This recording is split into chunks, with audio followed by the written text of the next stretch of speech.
todos y gracias por venir hoy. Estamos aquí con Adela y Elena Santos para presentar su nuevo libro. Adela es abogada y coach empresarial y tengo mucho gusto de estar aquí con ella para esta entrevista.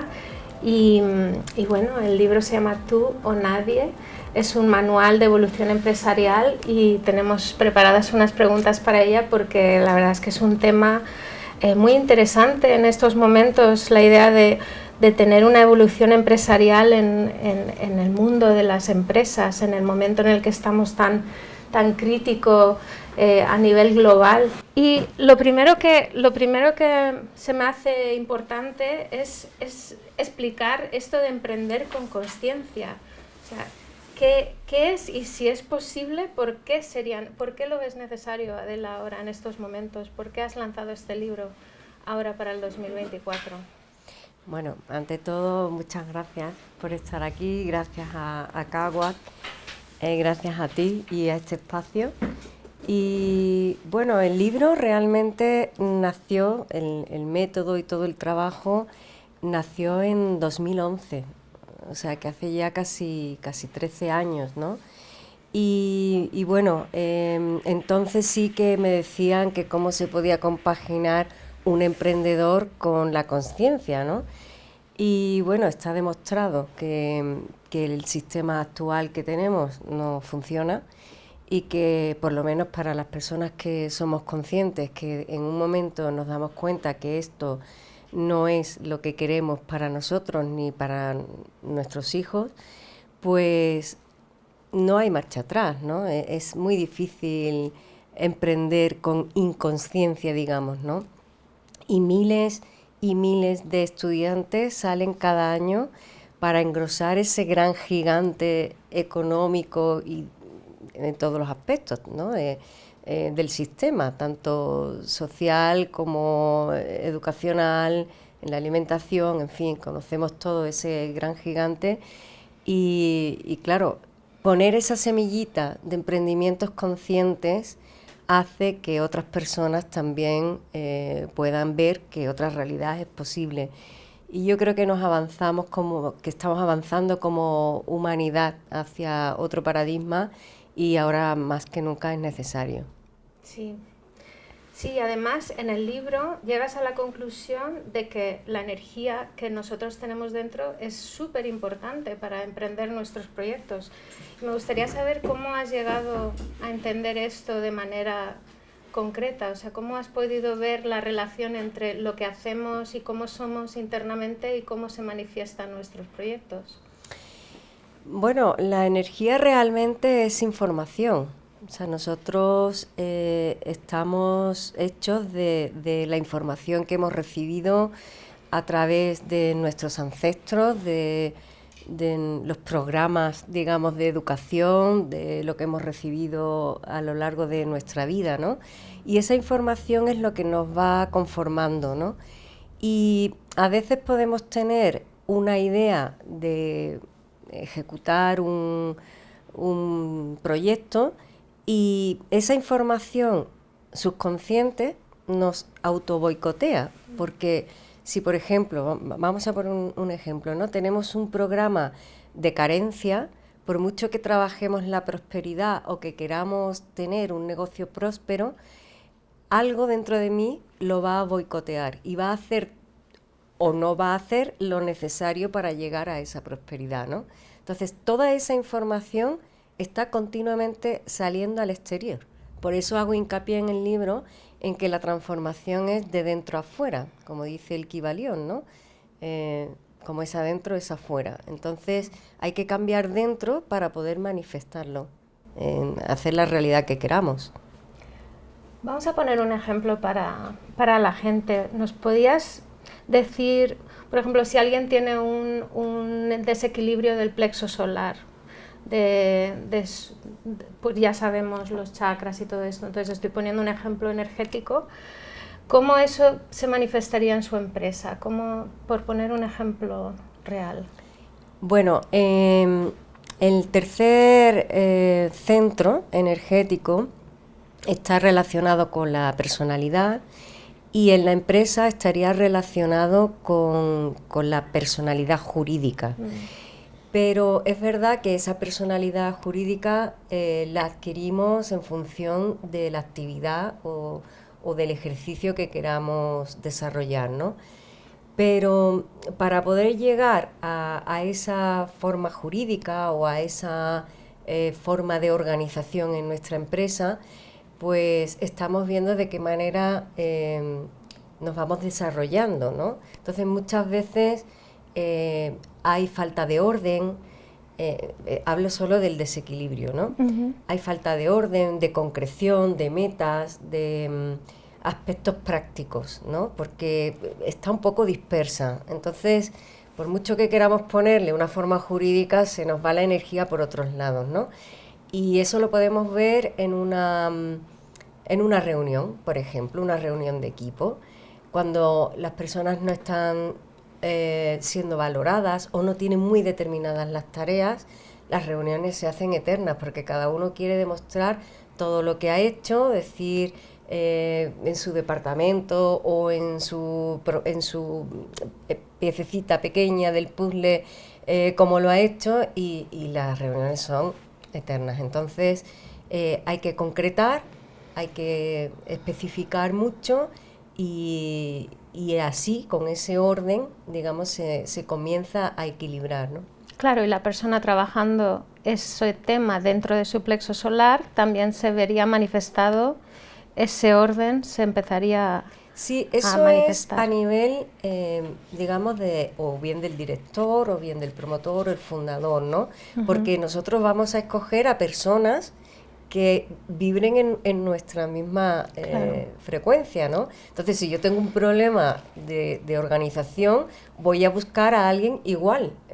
Voy a seguir prolongando ese problema con el equipo que forme. Claro, Porque a mí, ¿quién me cae bien? Alguien que se parezca a mí. claro. No busco a alguien completamente contrario, salvo que sea consciente. Si yo soy consciente de que tengo un problema de orden, por ejemplo, pues ya busco a alguien que supla esa carencia, pero para eso tenemos que ser conscientes de que existe ese problema. Yo he sido privilegiada y he podido leer el libro antes de que salga en imprenta, entonces lo que sí me pareció muy interesante es que lo veo un libro para todas las edades. O sea, para alguien que sale del instituto que no sabe qué carrera escoger, como para alguien que ya tiene su carrera, que ha trabajado y que a lo mejor está en un punto de vida donde dice quiero hacer algo mío propio. Entonces, como lo veo para todas las edades, ¿qué le dirías a alguien que sale con mucha ilusión, que tiene una idea y que tiene muchas ganas, pero están llenos de dudas porque nunca han emprendido en su vida? Que en España hay muchos casos de falta de emprendimiento. ¿Qué le dirías a esa persona? Bueno, es verdad que la ilusión es el motor de todo, ¿no?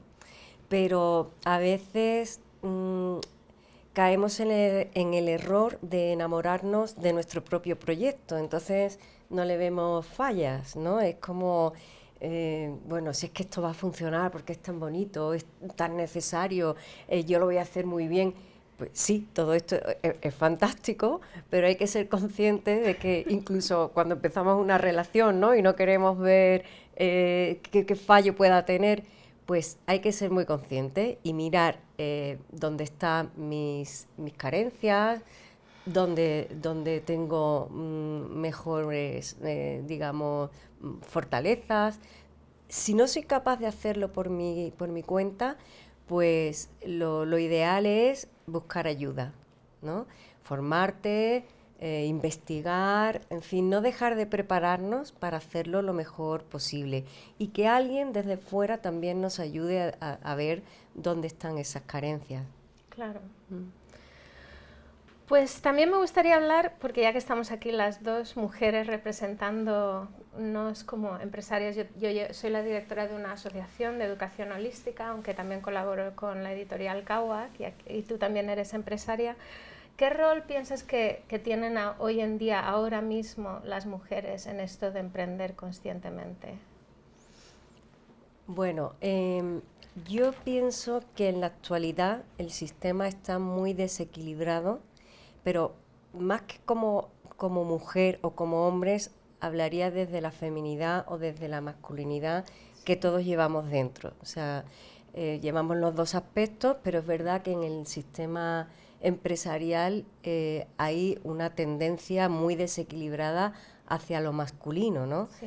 Entonces, así lo digo en el libro también, recojo una cita de Mayor Zaragoza, que tuvo una entrevista con Nelson Mandela, y Nelson Mandela le dijo, la mujer será la piedra angular de la nueva era, porque rara vez utiliza la fuerza, en cambio el hombre rara vez no la utiliza. Y parto de la feminidad y la masculinidad, no la fuerza bruta por ser más fuerte físicamente, ni mucho menos, ¿no? Además que la fuerza se puede demostrar de muchas maneras, no solamente física, ¿no? Un Claro. abuso de poder pues sería también un ejercicio de esa fuerza, ¿no? Entonces, yo creo que el gran reto está en equilibrar esos aspectos. Y la mujer o la feminidad va a ser esa pieza fundamental, o está siendo, vaya. Porque es cierto que la mujer para entrar en el sistema económico se ha masculinizado. Sí, sí, sí, sí. Estamos haciendo o hemos estado haciendo roles masculinos. O nos hemos visto obligadas a masculinizarnos para, Por supuesto. para estar para que nos tomen en serio. Sí, hay un corto muy, muy bonito en el libro también, que se llama Pool, de Disney, que cuenta precisamente esa historia, ¿no? De cómo la mujer se ha tenido que masculinizar, sí. Y me lleva a la siguiente pregunta, que es sobre el liderazgo, porque realmente esa masculinización que creo que muchas mujeres en posiciones de liderazgo han tenido que hacer es por querer decir, me vais a tomar en serio, soy la jefa, ¿no? Entonces, pues ya como que se pierde en cierta feminidad. Entonces, ¿cómo ves el liderazgo más común que tú te encuentras cuando tú estás trabajando con la gente en los proyectos? O sea, ¿qué ves representado en ese liderazgo de las empresas? El caso más común que me encuentro es el líder que le cuesta delegar. Una persona, sobre todo en las empresas medianas y pequeñas, cuesta mucho soltar, incluso en las grandes también, suelen ser líderes que quieren estar en todos los procesos, en todas las decisiones, que continuamente están preguntando, demandando para saber cada detalle y no delegan en la persona que tienen al cargo de esa responsabilidad, ¿no? Entonces yo he comprobado que eso es una carencia, digamos, ¿no? Porque cuando tú no eres capaz de ver lo bueno en las demás personas es porque tampoco lo puedes ver en ti, ¿no? Y necesitas, confiar, darle la posibilidad a los demás de ejercer sus dones, sus talentos, las capacidades que cada uno tiene y para las que han sido llamados a colaborar contigo, ¿no? Y un líder, digamos, consciente, pues sería una persona que tiene muy poca responsabilidad en las tareas las tiene realmente delegadas, y sí tiene muchas relaciones, es decir, está muy pendiente de las personas de su equipo, de las personas con las que interactúa, de todo lo que tiene relevancia con los demás, ¿no? Y de ahí se nutre también para ser creativo y avanzar en su propia empresa.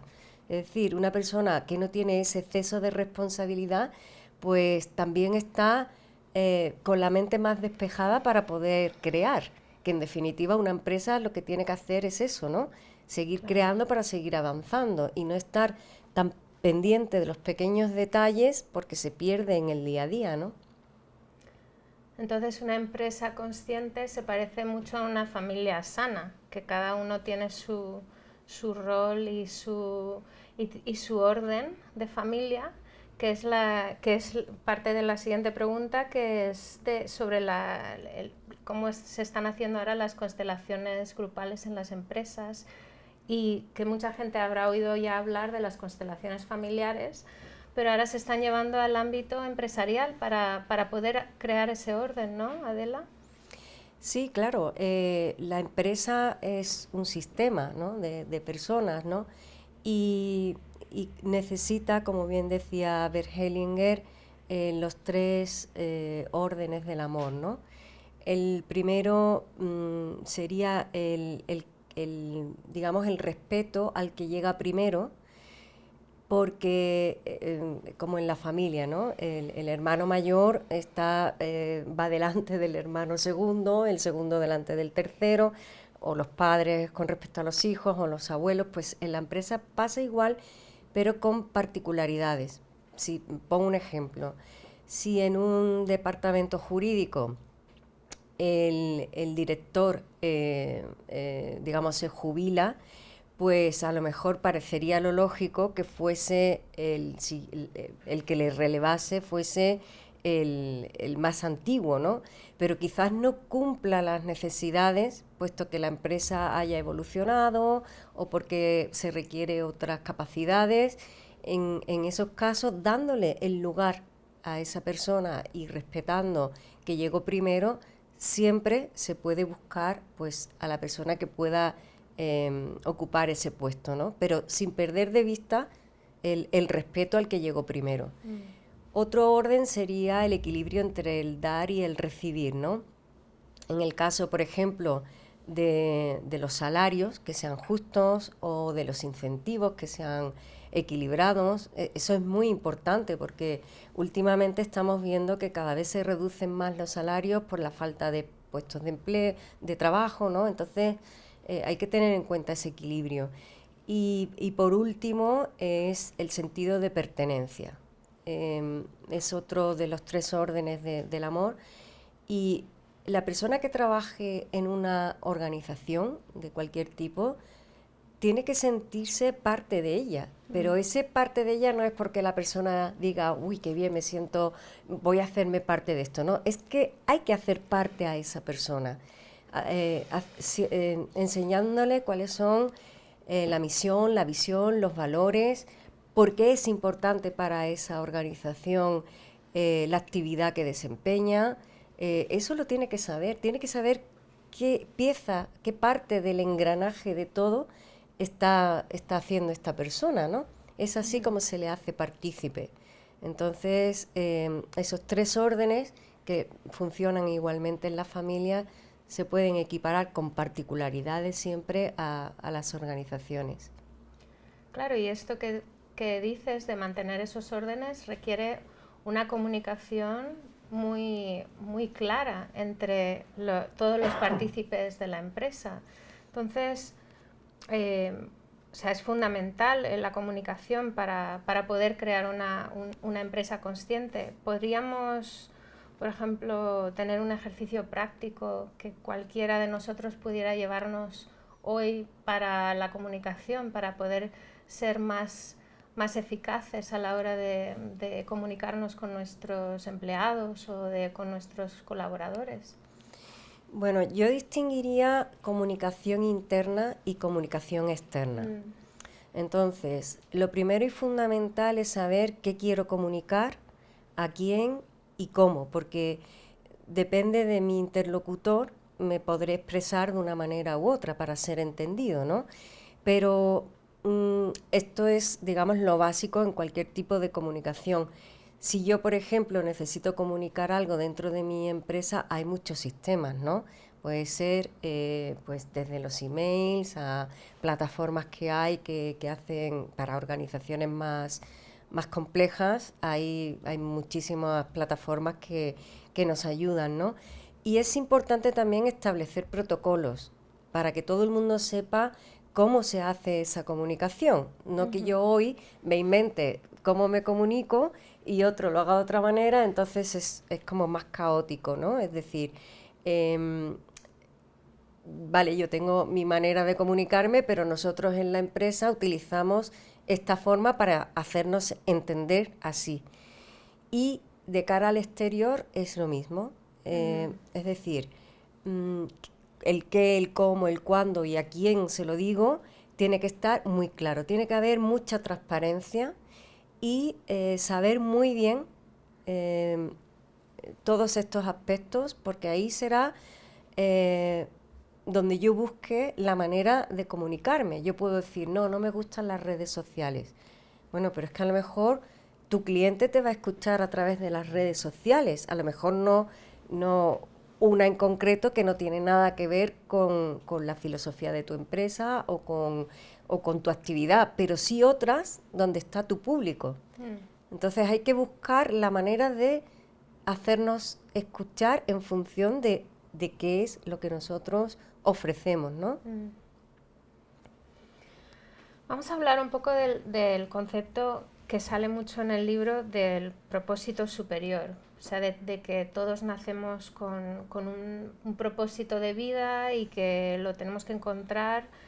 Y yo sí soy partidaria de esto y vivo mi vida como muy siempre pensando, es que no hay que perder tiempo, ¿no? Porque venimos aquí para hacer algo, no vamos a despistarnos. Pero ¿qué le dirías a la gente que realmente no tiene esa claridad de visión de su propósito, o que se sienten, después de X años, se sienten que se han desviado mucho de lo que realmente era su propósito principal o de esa llamada del alma? ¿Qué le dirías a esa persona para que se vuelva al camino, para que pueda encontrar ese propósito? Bueno, realmente está sobrevalorado, ¿no? Esto del propósito superior, en el sentido de que desde que nacemos estamos haciendo nuestro propósito aunque no seamos conscientes.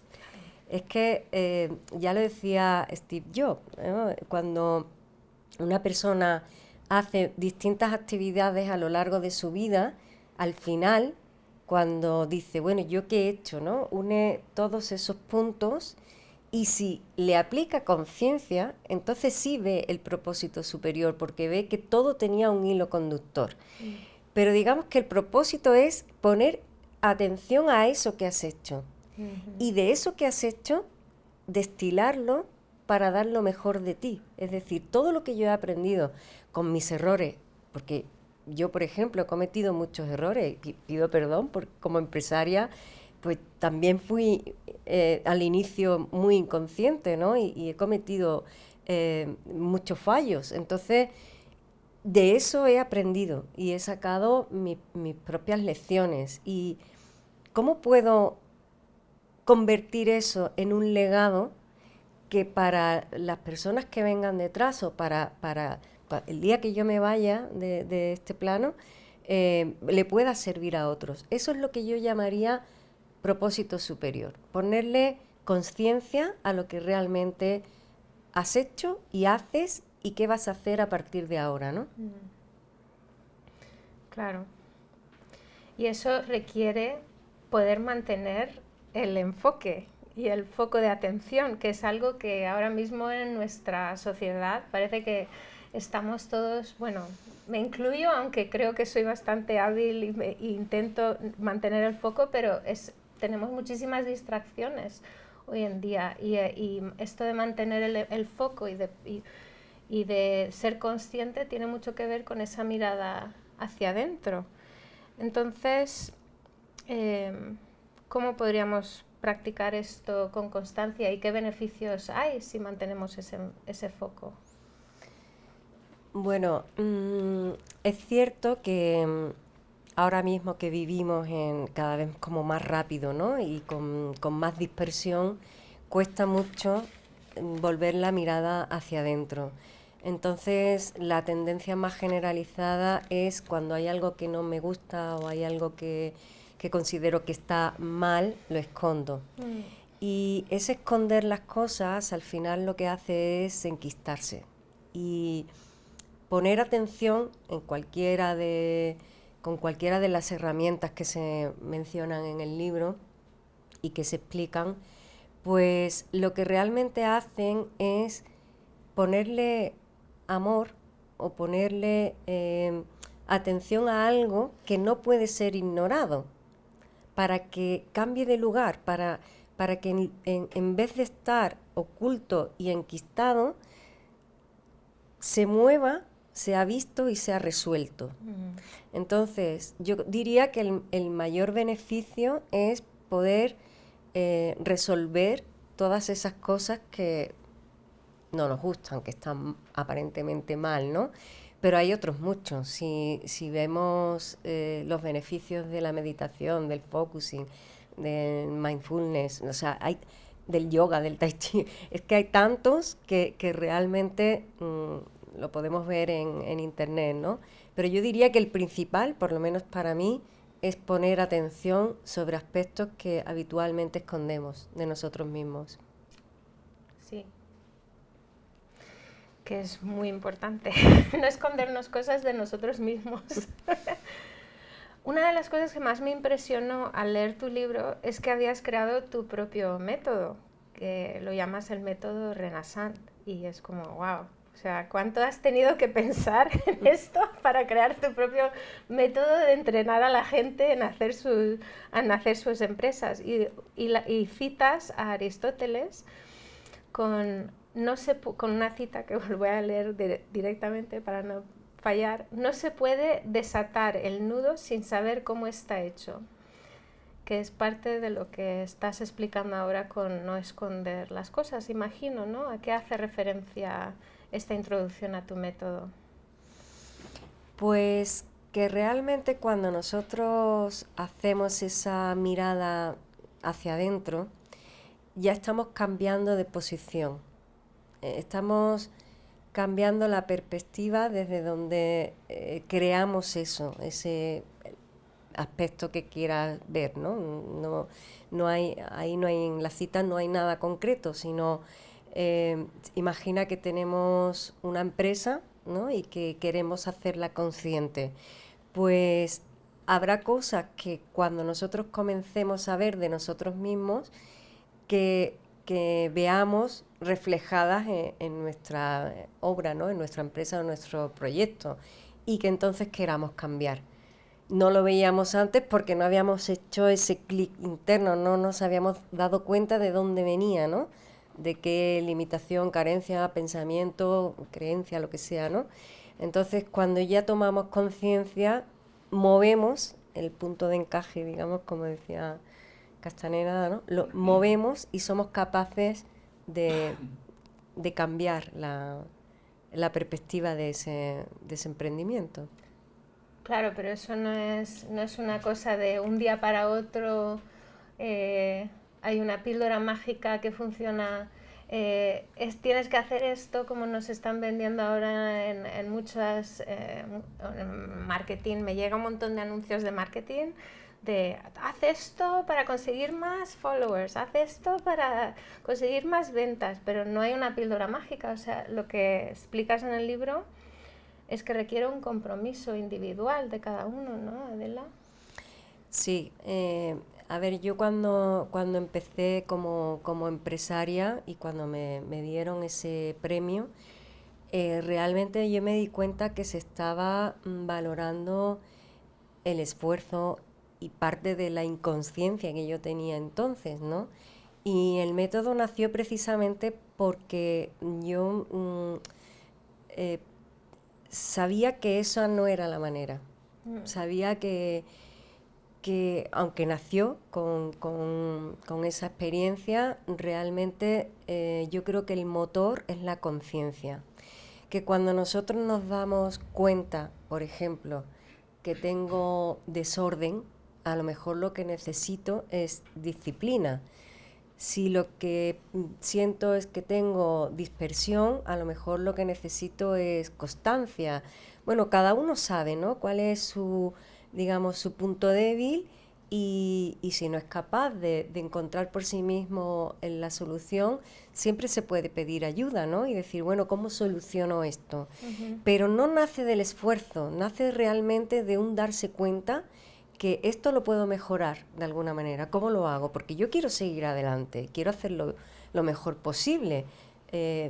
Voy a esforzarme, no, voy a tomar conciencia y ya veré cómo me organizo, ¿no? Claro. Me surge que muchas veces el obstáculo que la gente se pone hacia emprender es la falta de dinero, ¿no? Es que, bueno, si tuviera dinero haría esto, si tuviera dinero haría lo otro, ¿no? Y me parece curioso porque en tu libro el dinero es algo que o tienes una buena relación energética con el dinero y con la abundancia o no. Y es a eso a lo que está impidiendo la situación. Entonces explícanos un poco por qué tenemos una relación tan compleja con el dinero. Sí, bueno, es porque desde hace muchísimo tiempo se le ha atribuido al dinero una información que no le corresponde. Siempre ha sido, originariamente se presupone que era el intercambio, ¿no? La forma de medir o de intercambiar actividades o productos, servicios, pero lo vemos últimamente, por ejemplo, ¿no? En el que ya el dinero es como que si no lo tienes ya no puedes tener ni ocio. Exacto. No puedes tener un lugar donde vivir, no puedes tener comida, y no es cierto.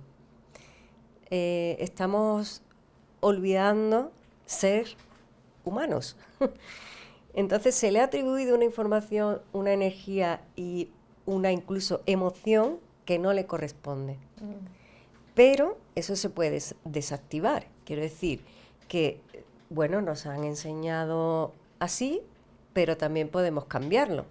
Entonces, si le damos la consideración necesaria, pues ya le cambiamos, digamos, esa magnitud que tiene, ¿no? Porque parece que si no tenemos dinero ya no podemos tener nada. Y no es cierto, no es cierto. Por eso están surgiendo ahora mismo tantas economías colaborativas, sociales, se están abriendo las cooperativas, la forma de vivir en el campo, de cooperar, nos estamos abriendo como humanidad a otras posibilidades. Yo creo que es por tanta saturación ya, ¿no? De decir, ya no puede ser, ¿no? Que el dinero lo resuelva todo, porque no es cierto. Sí, es curioso eso es como la gran mentira que nos han hilado en esta cultura actual. Adela, ¿te queda algún sueño por cumplir ahora que ya has por fin sacado tu libro impreso y has hecho ya tantas cosas? Bueno, sí, claro, sueños siempre hay, ¿no? A mí me encantaría que llegase a cuantas más personas mejor. Yo tengo mi número dentro, que no lo voy a compartir de momento, porque sí que es necesario siempre medir, ¿no? y cuantificar las metas y los propósitos. Pero mi sueño sería ver cómo se equilibra este sistema, ¿no? Ver que ahora mismo estamos de un lado de la balanza y a mí me encantaría poder ver cómo se equilibra, no digo hacia el otro lado, pero sí que estén al menos igualados, ¿no? Es cierto que no se puede ver la luz si no hay oscuridad, pero ya creo que hemos visto bastante oscuridad y a mí me encantaría poder ver otro paradigma, ¿no? Otra realidad en todos los sistemas. Quizás no lo vea, pero ese es mi sueño, sí, uno de ellos, claro.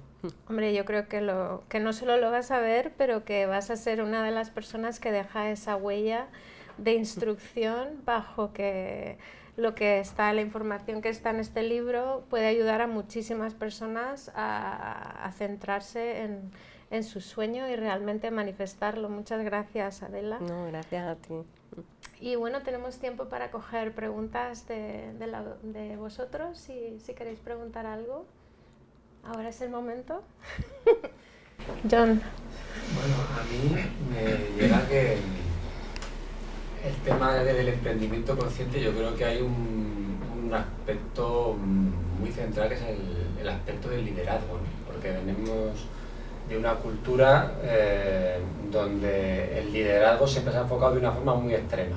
o de una forma completamente autoritaria, completamente vertical, donde la información va en una sola dirección, que es en la cultura en la que vivimos, ¿no? Todo es súper jerárquico, todo es súper piramidal y no hay espacio a una creatividad, a una inteligencia colectiva, ¿no? Pero luego, como que la gente, huyendo de eso, se va a un extremo en el que todo es completamente horizontal y entonces se llega a una... Todos hemos tenido experiencias, ¿no? Así como muy poco efectivas, muy de liarnos, de embrollarnos en reuniones y de que la cosa no...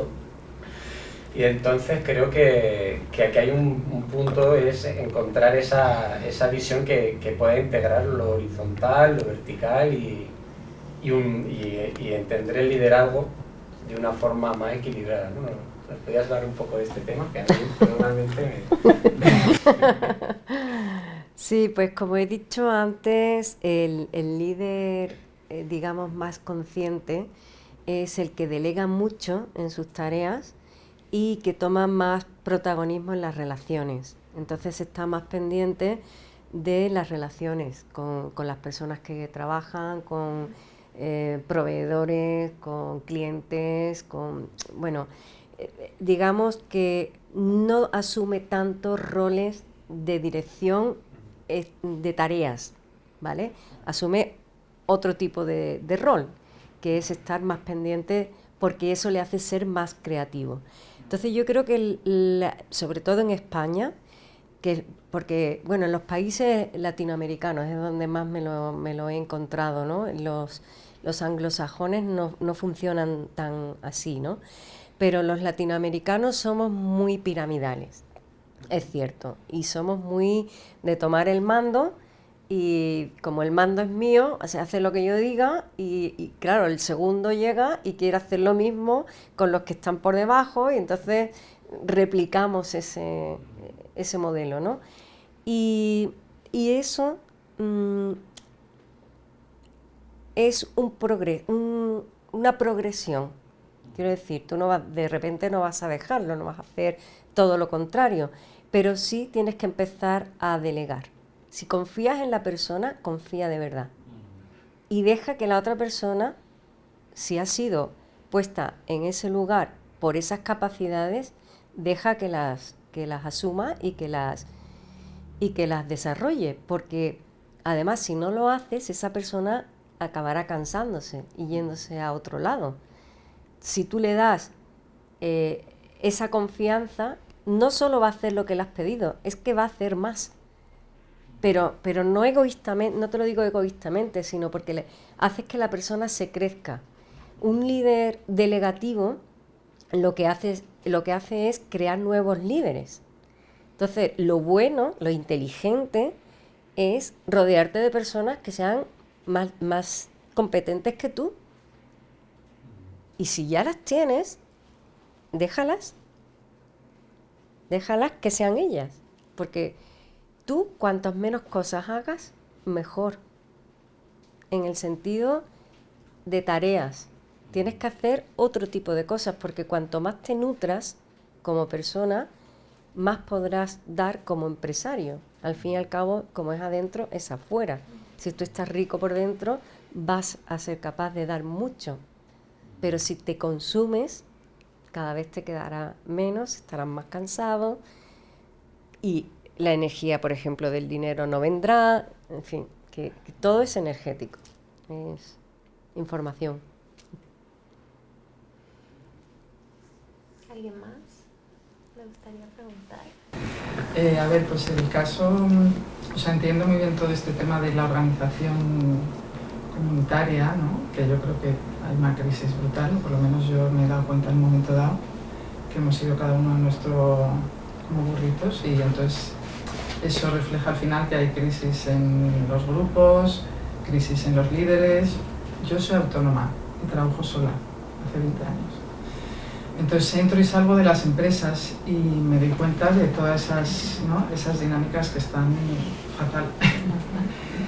Entonces, lo que yo me planteo ahora, precisamente mi problema es cómo generar esas conexiones, esas uniones con otras personas para desarrollarme en un proyecto que también sigue siendo como autónoma, que es masajista.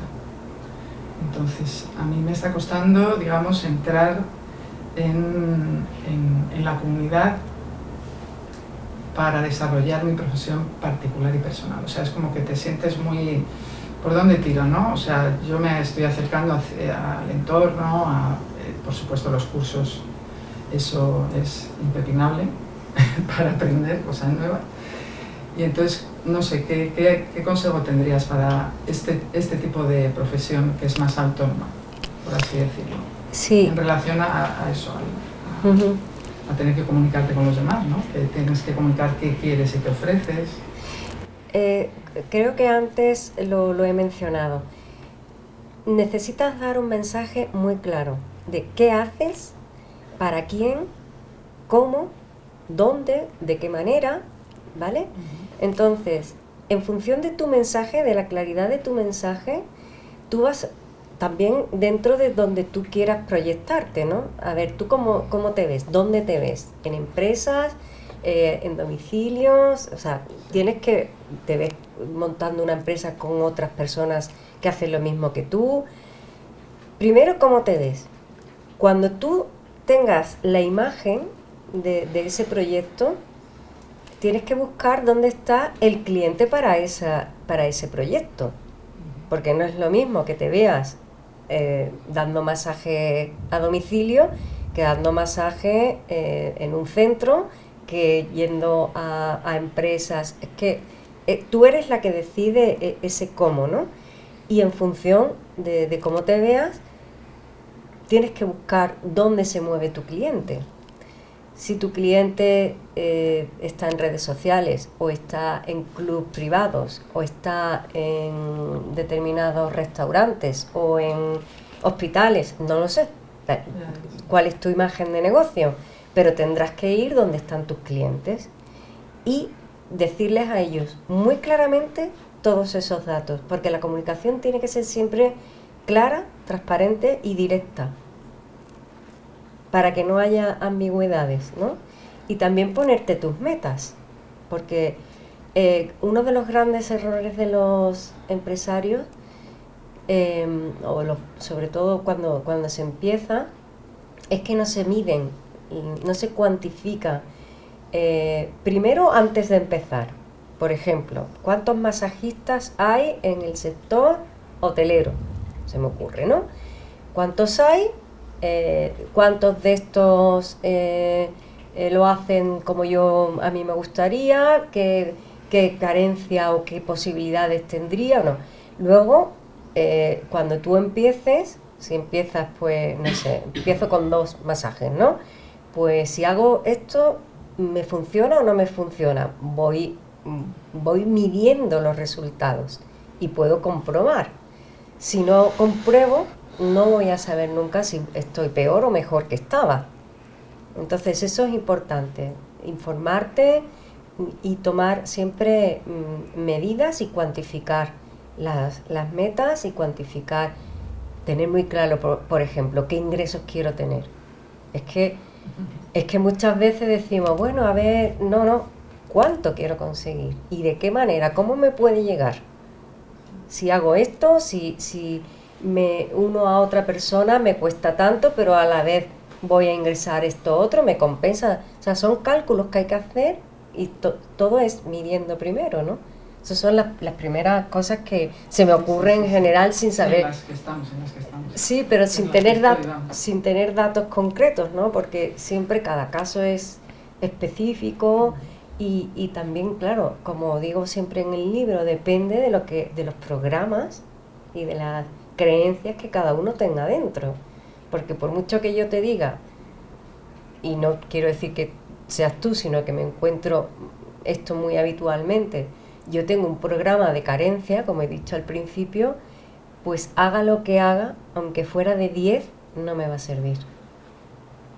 Entonces hay que cambiarlo dentro, decir, bueno, ¿dónde está ese? A lo mejor yo creo que el dinero es malo, o que me dijeron que los empresarios eran todos unos estafadores, o crecí con la creencia de que todos roban, bueno, pues si yo soy buena, yo no soy mala persona y soy honrada, no puedo ser empresaria.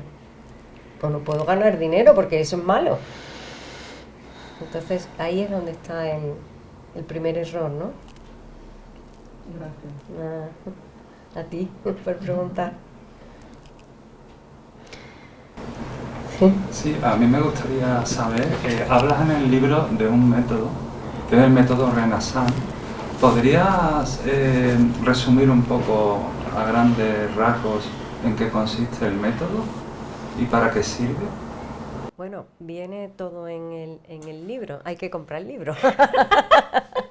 Pero sí, muy resumidamente, desde el principio lo que hice fue relacionar las energías de todos los chakras con la empresa.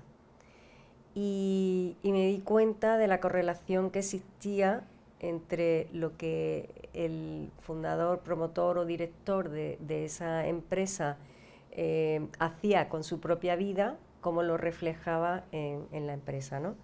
Entonces, en el método se utilizan tanto herramientas presenciales, como son la meditación, el focusing, lo que he comentado antes, como herramientas de coaching para hacerse las preguntas adecuadas, porque siempre estamos buscando respuestas, cuando en realidad lo importante es formularse la pregunta. La respuesta luego viene sola, pero lo inteligente es hacerse la pregunta. Cuando tú ya te has preguntado, de cualquier manera te va a llegar la respuesta. Hablo de constelaciones, que es otro método, organizacionales. Hablo de física cuántica, que es de la manera en la que esa información de dentro se transmite fuera y es lo que el mundo me devuelve. En fin, hablo de muchas más herramientas de transformación interior, pero luego las plasmo en lo que son las operativas normales de una empresa. Es decir, si yo, por ejemplo, ya he trabajado este tema tan importante del dinero que hablábamos antes, ¿no? ¿Cómo lo plasmo luego, ¿no? ¿Cómo puedo hacer esas previsiones?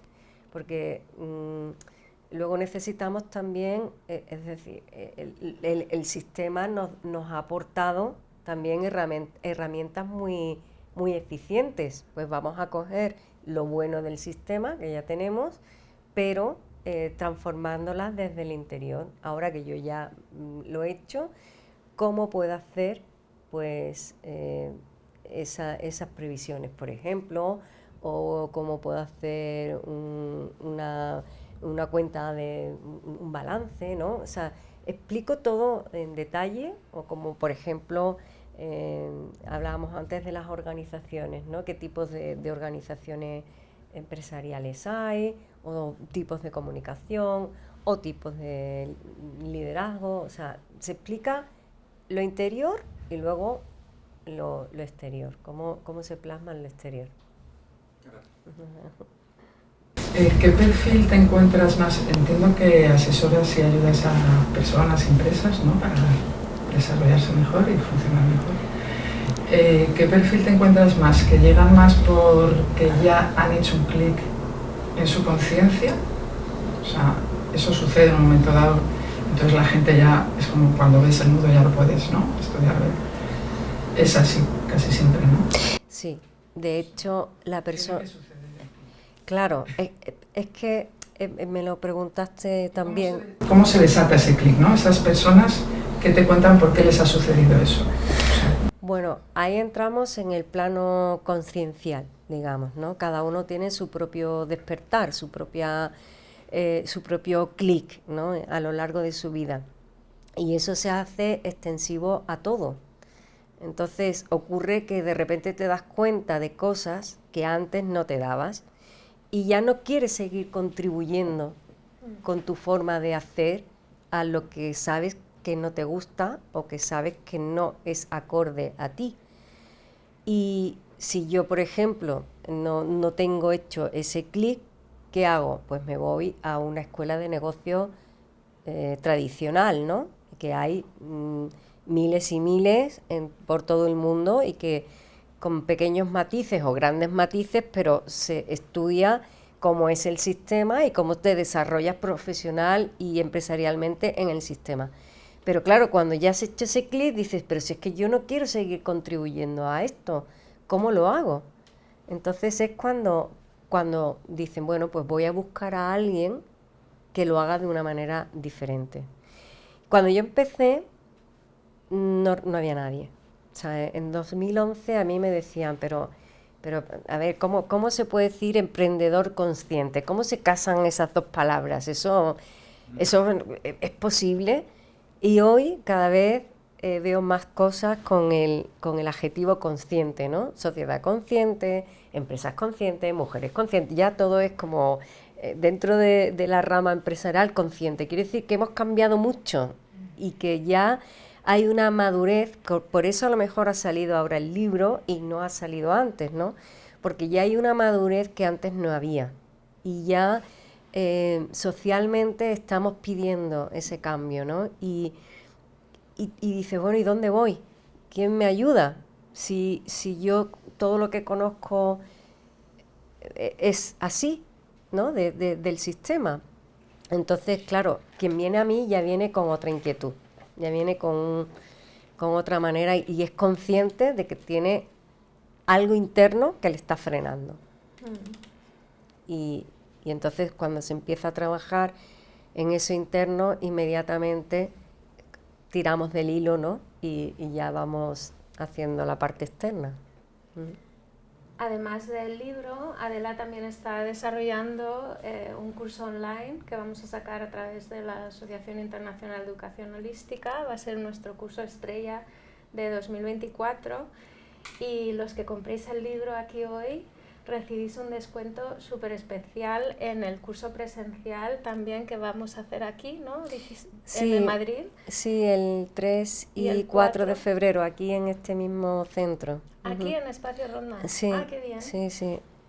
Pues ya lo sabéis, que si queréis información sobre el curso online o el curso presencial que se hará en febrero, podéis hablar con nosotras ahora después y os contamos más. Y bueno, yo creo que con esto podemos concluir. Espero que os haya gustado. Muchas gracias. ¿Tú querías preguntar algo? ¿Qué? No. Vale. ¿Qué ha hecho así? Aprovecho yo, voy a hacer una pregunta, si puedo, ¿no? Sí, claro. Que me han parecido muchas cosas interesantes. Me ha parecido especialmente interesante lo del programa de carencia y has nombrado algunas creencias y que quería preguntarte cuáles son así las neurales, por así decirlo, las centrales que como que todos respiramos, ¿no? de ese programa. Sí. Las que más se dan es no me lo merezco, porque hay un programa como de culpa, sobre todo debido a todas las creencias que venimos teniendo desde hace cientos de años, ¿no? El no me merezco la abundancia o la prosperidad hace que me sabotee. Eso es lo primero, ¿no? Ese complejo de culpa. Hay algo que he hecho mal y por tanto yo no soy merecedor de esto. Puede ser también porque, en España también tenemos esa, la envidia, ¿no? Como el defecto nacional. Y siempre que vemos a alguien exitoso, alguien con dinero, alguien que le va bien, una manera como de justificar y decir yo no, pero él sí, será porque algo malo ha hecho. O sea, no puede ser honrado. Sí, no se puede tener dinero y ser honrado. Eso es otra creencia errónea, porque conozco muchísimos filántropos que ayudan, que tienen dinero y que lo han conseguido súper honestamente y que además luego contribuyen, ¿no? Y a ayudar a otras personas. Otra creencia también muy arraigada es el de, pues ese, ¿no? El concepto de suciedad. Si os fijáis, ahora porque ya el dinero es electrónico, pero antes, si tocabas dinero, me voy a lavar las manos, ¿no? Porque esto está sucio. Y bueno, ya hemos visto últimamente la obsesión por lavarnos tanto, es como un concepto de que todo es sucio, todo transmite impurezas, ¿no? Y el dinero es lo que más. Pues no.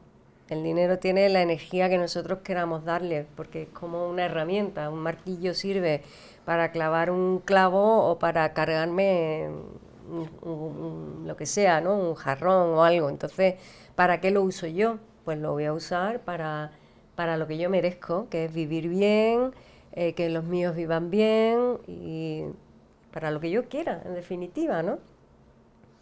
Eso como los principales, ¿no? Pero hay muchos. Creo que en el libro, ahora mismo no estoy muy segura si en el libro o en mis cursos, sí, creo que en el libro también hago un listado de muchísimas preguntas para que te hagas un autotest y a través de ahí tomes conciencia, porque en el momento que tú tomas conciencia de cuál es esa creencia o esa limitación, algo ya se despierta en ti. O sea, tú ya estás, en el momento que tomas conciencia, ya estás en la vía de la solución. Luego, a lo mejor si es muy arraigado porque no quieres, imagínate, serle desleal a tu familia, ¿no? Porque mi familia pues no ha tenido dinero y yo ahora les voy a traicionar teniendo dinero, por ejemplo. Si no quiero ser desleal, eso pesa mucho. Entonces hay que hacer un trabajo más profundo, no sirve solo el darte cuenta, hay que hacer ciertas herramientas. Pero todo se puede cambiar, todo se puede transformar. Es como con capas, ¿no? Al principio las más pesadas, las más gordas, y bueno, yo llevo toda mi vida trabajándome y lo que me queda, ¿no? Porque esto parece que no se acaba nunca, pero siempre hay cositas, siempre se puede profundizar más. Bueno, pues lo dejamos aquí si queréis y podéis contactar con nosotras. Ahora podéis hablar en privado con Adela si queréis y luego si queréis más información de los cursos podéis preguntarnos. Muchas gracias. Gracias a vosotros. Gracias.